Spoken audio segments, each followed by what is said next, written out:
Κάντε κλικ στην ενημέρωση.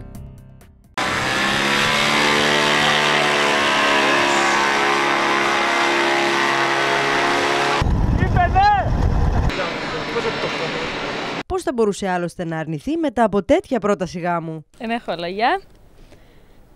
Βασικά είναι υπέροχο, είναι το τοπίο και όλα είναι φανταστικά, το Χανιά, υπέροχα. Και το όλο σκηνικό, εντάξει. Το σκεφτήκα καλά, νομίζω πως ήταν καιρός. Κάναμε πάρα πολλά πράγματα μαζί, έτσι μένουμε και ήδη μαζί, άρα σιγά σιγά πρέπει να έρθει και αυτό.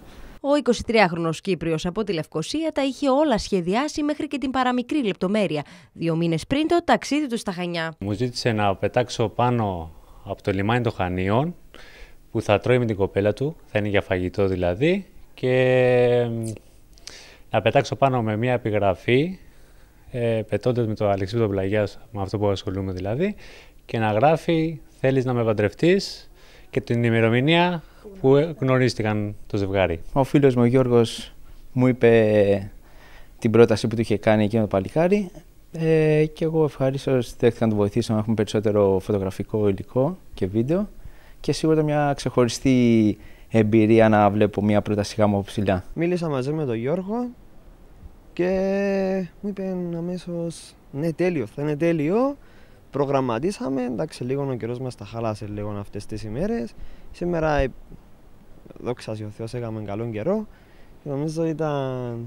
Εντυπωσιακό το θέαμα. Ναι, ήταν πολύ εντυπωσιακό. Ο Γιώργος ήταν απίθανος. Η κοπέλα δεν πίστευε στα μάτια της. Αυτό το Αλεξίπτωτο Πλαγιάς δεν έκανε φιγούρες πάνω από το ενετικό λιμάνι χωρίς λόγο.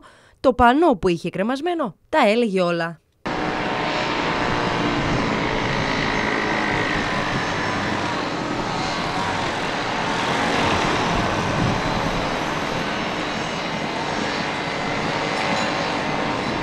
Δεν περίμενα κάτι τέτοιο. Ούτε περίμενα κάτι εδώ, περίμενα κάτι στην Κύπρο, κάτι απλό, όπως όλα. Θέλεις να γίνεις γυναίκα μου? Ναι. Θέλω να...